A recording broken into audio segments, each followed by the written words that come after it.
네, 이슈 인사이드입니다. 금요일의 이슈에 대해서 이야기 나눠볼 세 분인데요. 뉴스토마토 이혜진 기자, 토마토 투자클럽 이동근 전문가, 허준식 해설위원입니다. 두 분 안녕하세요. 예, 반갑습니다. 네, 반갑습니다. 자, 이슈부터 확인하겠습니다. 화면 함께 확인하시겠습니다. 네, 빼앗긴 코스닥 시장에 투심은 돌아오는가? 오늘의 주제가 되겠습니다.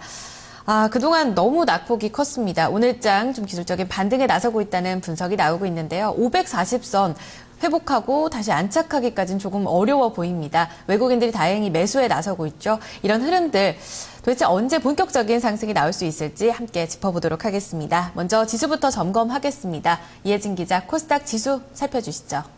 네, 최근 코스닥 시장이 불안한 모습을 보이고 있습니다. 자, 일단 어제 540선을 이탈했고요. 그리고 오늘은 다시 한번 좀 반등에 나서는 모습이 관찰되고 있는 상황입니다. 자, 최근 코스닥 추이 한번 점검을 해보도록 하겠습니다. 자, 일단 보시면 지난 4월 중순에는 570선까지 해서 이 고점을 형성했었는데요. 자, 하지만 보시다시피 이번 주에는 4.77%가량 하락했습니다. 이 코스피가 같은 기간에 2.07% 오른 것과 비교를 해서 상당히 좀 상반된 흐름이 나타나고 있다. 이렇게 좀 보시면 되겠고요. 자, 이어서 수급 측면에서도 살펴보도록 하겠습니다. 코스닥 시장에서 외국인과 기관의 동반 매도 흐름이 나타나고 있죠. 일단 외국인 같은 경우에 최근까지 어제까지 4거래일 연속으로 지금 매도 흐름을 보여주고 있고요. 기관은 7거래일 연속 파는 그런 모습을 보여주고 있습니다. 자, 일단 원인은 두 가지 정도로 요약을 해볼 수가 있겠는데요. 일단 전반적으로는 이 정책 수혜가 코스피 대형주 중심으로 몰릴 것이다라는 전망이 일반적인 상황입니다. 자, 이 때문에 최근에 코스닥 시장이 소외됐다라고 보시면 되겠고요. 자, 이어서 어닝 쇼크입니다. 서울 반도체가 어제 2분기 어닝 쇼크에 달하는 그런 실적을 나타냈었죠. 이것이 시장에 2차 충격을 가했습니다. 자, 이 때문에 어제 코스닥 지수가 장중 2.52%나 급락하는 모습을 보여주기도 한 상황입니다. 자, 지금까지 최근 코스닥 시장 점검해봤습니다.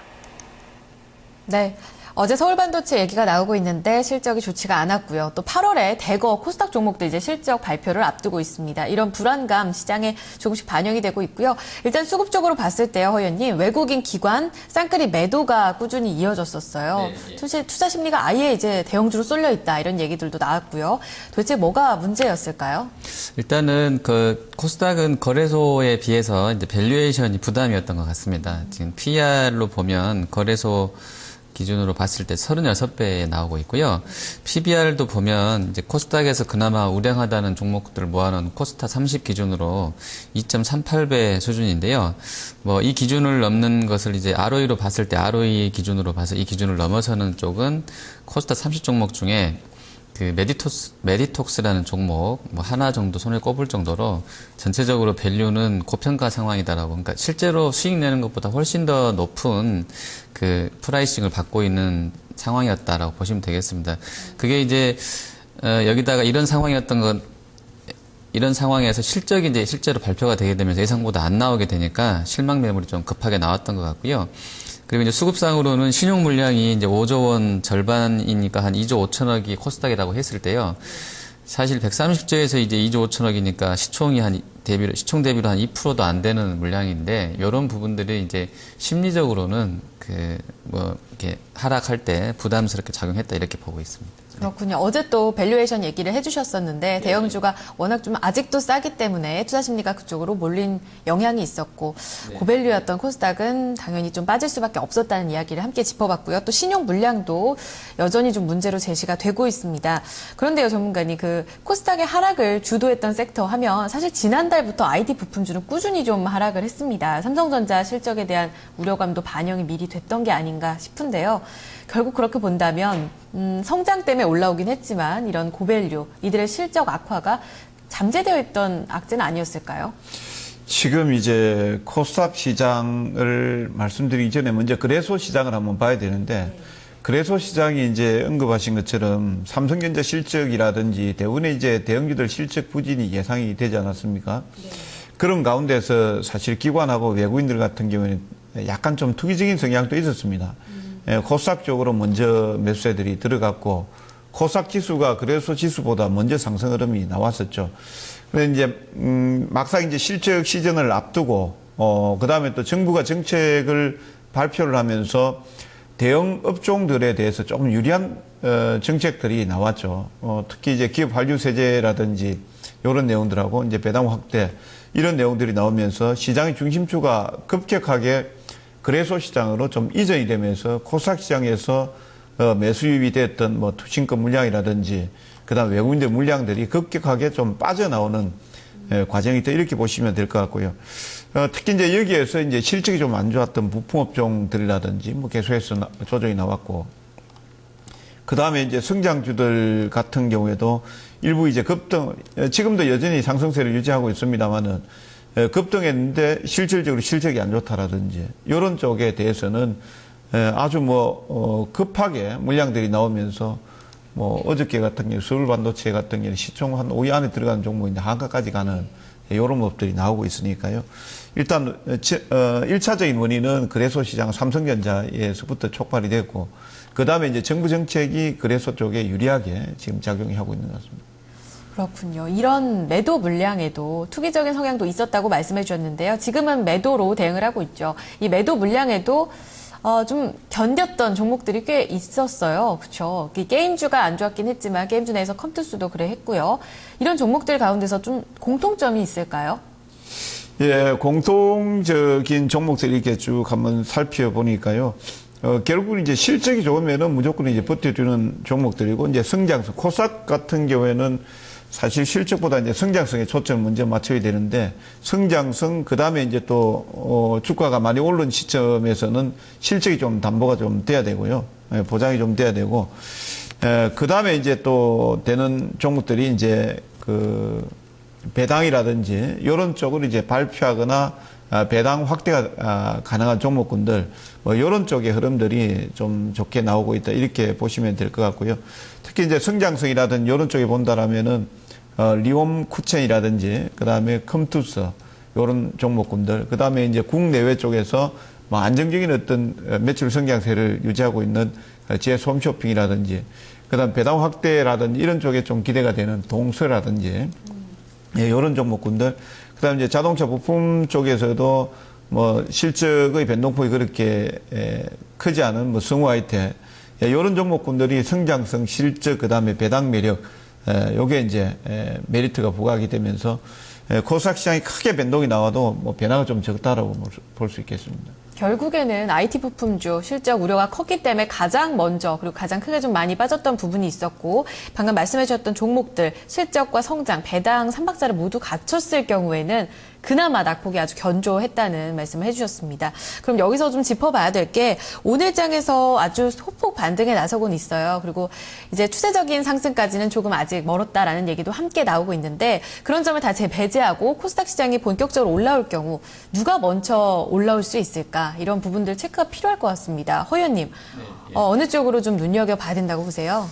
일단 시장이 급락한 이후에 반등이 나올 때는 통상적으로는 급락 시에 가장 많이 빠졌던 종목하고 가장 견조했던 놈이 같이 올라가죠. 근데 이제 탄력은 오늘 보시는 것처럼 그래도 이제 낙폭 과대주가 조금 더 선전하는 그런 양상이라고 보시면 될 것 같은데요. CJ ENM 같은 경우에 장중에 오늘 일례로 보면 시총이 이제 예사가 1조 5천억인데요. 네. 어제 장중에 20일 이격도가 80.7%였었습니다. 거기서부터 반등이 시작됐다고 보셔야 될 것 같고요. 어제 오늘 합치면 한 10%가 지금 반등이 나와 있는데, 오늘은 이제 고점 대비로는 조금 밀려있는 그런 상황이고요. 유진테크 같은 경우도 어제 87%선, 시총은 상당히 작게 주가가 급락하면 작아졌습니다만, 뭐 대표성이 있기 때문에 갖고 와봤는데요. 87%선에서 반등이 나왔던 상황이고요. 그리고 오히려 시세가 그 이전에 좋았던 쪽에서는 컴투스 같은 경우는 지금 보시는 것처럼 한 2% 정도 하락이 나오고 있어서요. 실제로는 이제 완전히 같이 가야 되면 아까 말씀드린 것처럼 가장 좋았던 놈하고 가장 약했던 놈이 같이 올라가야 되는데, 오늘 이러한 상황들을 종합해본다 그러면 지금은 좀 오늘 반등의 질이 좋은 것인가 하는 의문을 갖게 되는 양상으로 지금 전개되는 것 같습니다. 네, 그러면 낙폭이 지금 탄력으로 봤을 땐 낙폭 과대주가 잘 올라오는 올라오는데 이들에 대한 접근은 좀 더 지켜봐야 된다는 말씀이신 건가요? 그러니까 시장이 강해지려면 같이 가는 게 맞는데요. 셌던 놈하고 제일 약했던 놈이 같이 가는 게 맞는데 일단 오늘 분위기는 낙폭 과대주가 가고 있어서 이게 진짜로 이게 확인하고 같이 다 올라가려고 하는 것인지 시장이 그걸 좀 보자는 거죠. 네, 알겠습니다. 전문가님께서는 어떻게 보시나요? 지금 이제 뭐 기술적으로는 이제 싼 종목 찾아 들어간다고 이제 낙폭 과대주를 볼 겁니다. 아마 아까 우리 허 의원님께서도 언급했습니다만 낙폭 과대주가 그냥 기술적인 그냥 말 그대로 이제 기술적이다 이렇게 지금 판단이 되고 있고요. 지금 코스닥 시장이 한 며칠 정도 이렇게 급락하는 과정을 봤을 때 사실 그 예측하기가 상당히 어렵거든요. 급락했던 종목들은 반등폭이 작으면은 또 빠질 수가 있습니다. 또 하락을 할 수 있기 때문에 사실 저는 좀 제한적인 접근이 좀 필요하다 이렇게 보고 있고 오히려 좀 견주했던 종목들에 대해서 좀 방망이를 좀 짧게 잡고 그것도 들어가는 게 좋겠다. 그렇게 이제 말씀을 드려보겠고요. 지금 낙폭 과대주들 같은 경우는 전날까지 워낙 크게 빠졌기 때문에 뭐 미미한 반등, 만약 반등폭이 단기적으로 하락했던 폭의 한 절반 이상을 강하게 올라준다라면은 추세적인 어떤 반등 상승을 기대할 수 있으나 그렇지 못한다라면은 아주 미약한 제한적인 어떤 반등 쪽으로 이렇게 보는 게 좋을 것 같고 차라리 이제 외국인 기관 투자자들이 빠져나가면서 이번에 급락이 나왔지 않습니까? 그럼 외국인 기관 투자자들이 다시 들어올 수 있는 쪽은 그러면 우리가 생각해 볼 때 낙폭 과대 쪽으로 들어올 것인가 안 그러면 그동안 추세를 잡았던 쪽에 잠시 그래서 쪽에 외출을 했던 종목 쪽으로 들어올 것인가 그렇게 봤을 때는 추세를 잡았던 종목들 쪽에 나온다 이렇게 보고 있고 중국 소비 확대 관련 종목군들 뭐 소프트웨어 그다음에 최근 뭐 성장성 때문에 올라왔던 바이오 섹터들 추세 좋은 종목들 이런 것들에 좀 집중하는 게 좋을 것 같습니다. 코스닥 하락에도 견조한 흐름을 보였던 추세가 살아 있었던 종목들 단기적으로나마도 좀 추세가 여전히 이어갈 거라는 말씀이신 거잖아요. 그러면은 지금 자리에서도 투자가 가능하다고 보시는 건가요? 아까 제가 말씀드렸다시피 코스닥은 사실 그 위험성이 상당히 큽니다. 변동성이 크기 때문에 제가 방망이를 짧게 잡고 들어가자라고 이렇게 말씀드렸죠. 그러니까 추세가 좋은 종목들도 악재가 나오면은 그냥 무너질 수 있습니다. 그래서 자기의 어떤 기준과 원칙에 따라서 해야 될 것 같고요. 뭐 종목 보면은 뭐 리온쿠첸, 아프리카 TV, 그 다음에 다음 마크로젠 뭐 이런 종목들로 뭐 대표적으로 좀 관찰이 좀 되었습니다. 네, 두 분의 시각을 먼저 들어봤습니다. 그렇다면 코스닥 시장 지금 현재에 대해서 증권사 어떻게 진단을 하고 있을까요? 그 전망까지 들어보겠습니다. 이혜진 기자. 네, 일단 코스닥 지수의 단기 지지선은 530선이 될 것으로 전망되고 있습니다. 일단 당분간 이렇게 조정 국면은 좀 더 이어질 것으로 예상이 되고 있는 그런 상황인데요. 자, 그러면서 코스닥 실적 발표가 몰리는 8월 중순까지는 좀 부진하는 흐름이 좀 더 이어질 것으로 전망이 되고 있습니다. 자, 하지만 또 일각에서는 좀 다른 시각도 나오고 있는 상황인데요. 자, 증권사별로 좀 더 구체적인 전망을 통해서 확인을 해보도록 하겠습니다. 자, 일단 키움증권입니다. 단순한 지금 코스닥 불균형 상태, 수급 불균형 상태에 불과하다라고 이야기를 하고 있습니다. 이것이 지금쯤에는 어느 정도 좀 마무리 국면에 들어가고 있다라고 좀 다른 시각을 보여주고 있고요. 자, 이어서 동양증권입니다. 좀 상반된 이야기를 하고 있죠. 아직 뭐 이미 시장 환경은 코스피 위주로 변하고 있다라고 강조하고 있습니다. 자, 이에 따라서 코스닥이 올해 안에는 좀 돌아서기 힘들다라는 시각을 유지하고 있는 상황입니다. 자, 지금까지 증권가 전망 살펴봤습니다. 네, 엇갈린 전망을 함께 엿볼 수가 있었습니다. 자, 두 분은요. 먼저 허 의원님께서는 지금 투심은 완전히 등 돌렸다고 보시는지 바닥을 어디라고 보시는지도 궁금하고요. 반등을 위해서는 어떤 조건식이 필요할까요? 네. 일단 오늘 분위기 보시면 이렇게 대형주보다는 코스닥하고 소형주가 훨씬 좋습니다. 소형주하고 코스닥은 같은 궤적으로 움직였었기 때문에 반등도 같이 나온다고 보시면 되겠고요. 뭐 그 틈을 노려서 이제 대형주가 그 틈새를 노리고 이제 방금 올랐던 대형주는 좀 밀려난다고 보시면 될 것 같아요. 시장이 상대적으로는 일단 그 수익률 면에서 좀 유리한 쪽에 손을 오늘 하루 정도는 들어주고 있다 이렇게 보시면 될 것 같고요. 종목 전체 움직임에서는 이제 일부 낙폭 과대주의 반등이 진행되고 있고요. 앞서 이제 기술적인 흐름상으로도 보면 200일 이평선을 이틀 정도 깼다가 다시 회복을 했거든요. 요게 이제 6월 달에 3번 정도, 그러니까 6월 이후로 지금 7월 말까지 3번 정도의 우상향 중인 200일선을 깨고 내려갔던 흐름이 나왔었는데 다 유사하게 이제 반등이 나왔던 시점이었기 때문에요. 단계 바닥은 확인됐다고 보는 게 맞는 것 같고요. 다만 이제 시세 연속성에 대한 여부는 여전히 아까 전문가님도 말씀해 주셨다시피 실적이 불확실하기 때문에 이제 증권사도 같은 이야기를 하고 있는 것 같은데요. 일부 증권사가요. 이제 실적 불확실성 때문에 담보할 수는 없을 것 같아요. 지금 시총 상위주들 실적 보면 다음이라든지 서울반도체 그리고 이제 아이센스, 뭐 SK 브로드밴드 특히 다음하고 아이센스의 실적이 중요한 의미를 갖는다고 보는데요. 다음은 어쨌든 인터넷 뭐 컨텐츠 그러니까 게임 다 포함해서요. 그쪽에서 영향력이 있는 쪽인데 가이던스보다 훨씬 좀 안 좋게 나왔던 부분이 있고요. 아이센스는 의료정밀 기기의 대표성을 띠고 있는데 요 두 섹터, 그러니까 디지털 컨텐츠랑 그 의료정밀 기기가 상대적으로 좋았던 시세 흐름이거든요. 근데 요 두 업체들이 실적이 일단 예상보다 안 좋았던 부분들은 의미가 있겠고요. 브로드밴드도 지금 실적이 일단 예상보다 부진했습니다. 그리고 오쇼핑 정도만이 컨센서스에 이제 부합하는 정도가 나와서 현재까지의 발표된 업체들 성적표가 서프라이즈보다는 쇼크 수준이 많았다는 점이 물론 이제 아주 많은 업체가 발표된 건 아닙니다만 어쨌든 좀 평균적으로는 부담이 되는 것 같고요.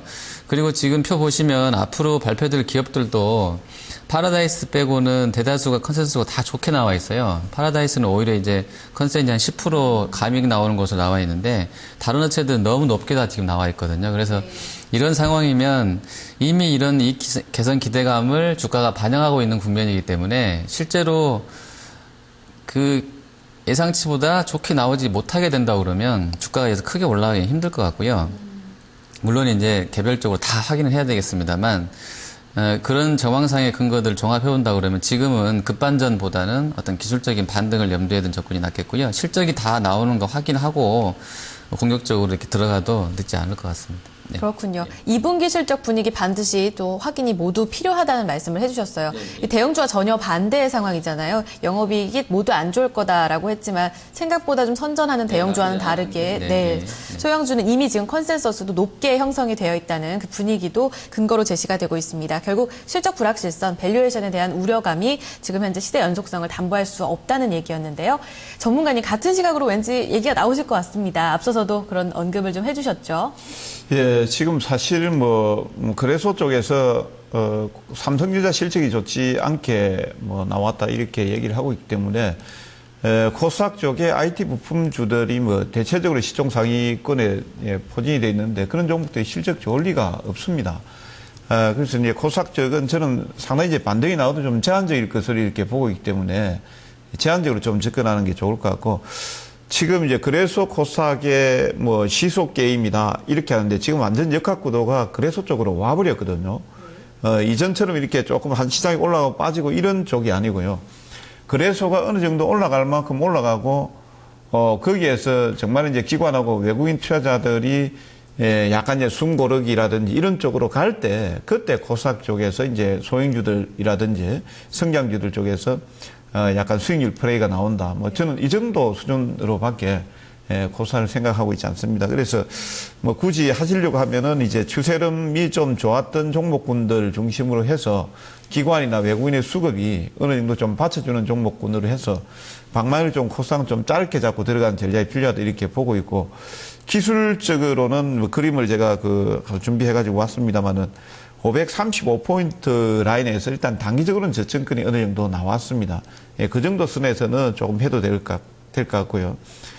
정말로 이제 코스닥 쪽에서 안전하게 매매를 할 수 있다라면은 522포인트, 약 120주 선 정도까지, 예, 요 정도까지도 보고 있습니다. 그래서 이번 반등에서 반등이 미약하다라면은 조금 리스크 관리하는 게 좀 좋겠다라고 보고 있습니다. 네, 기술적으로 단기적인 저점은 535포인트 그리고 안정적인 저점이라면 522포인트로 함께 제시를 해주고 계십니다. 반등은 이번 반등 특히나 좀 제한적일 수 있다는데 두 분 의견을 함께 살펴볼 수가 있었습니다. 자, 두 분 말씀 여기서 마무리 짓겠습니다. 오늘 말씀 감사합니다. 예, 감사합니다. 이슈 인사이드였습니다.